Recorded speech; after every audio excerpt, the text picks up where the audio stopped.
Hey everybody, it's Tim Tully with Zelcore again. We get the question a lot. I get the question a lot. What is Web3? Right? And so, before you understand Web3, you need to understand what Web1 and Web2 are. So let me take a stab at trying to answer all three of those for you quickly. Right?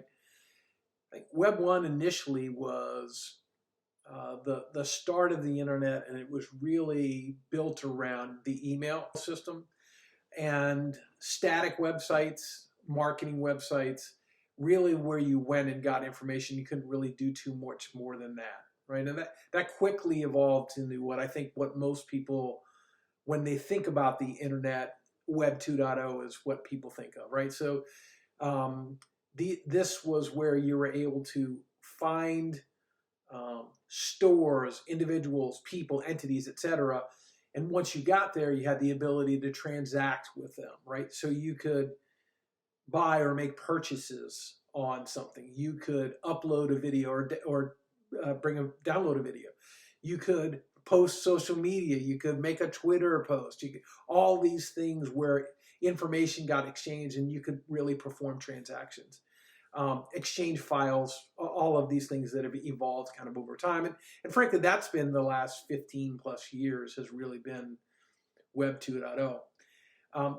Probably the one thing that is missing from there is if you think about, let's say you do a Google search in Web 2.0 and you put a term in,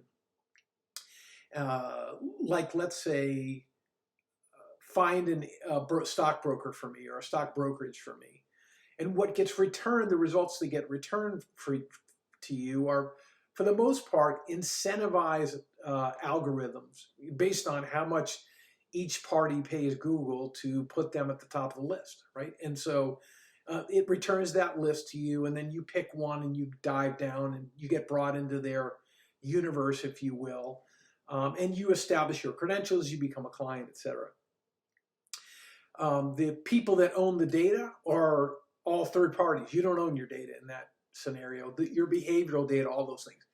Google owns it, in this case of a search, and then all of these entities that you work with own your data.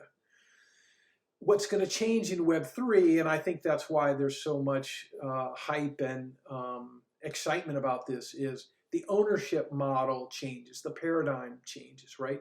And so the data is now owned by you, and you'll have the ability to take that data and transact wherever you want, whenever you want, with whoever you want, at your leisure.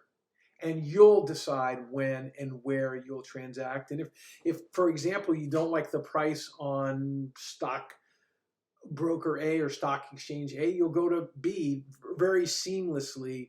Whereas today, it's completely impossible to do that, right? So the real big thing you should think about when you think about Web3 is ownership of the data.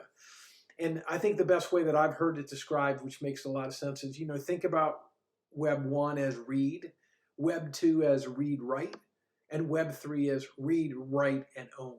So now you got all that transaction capability with all of this data ownership, and now you're the one that can get paid for your data as opposed to all these third parties. Good luck and more to talk about in the future.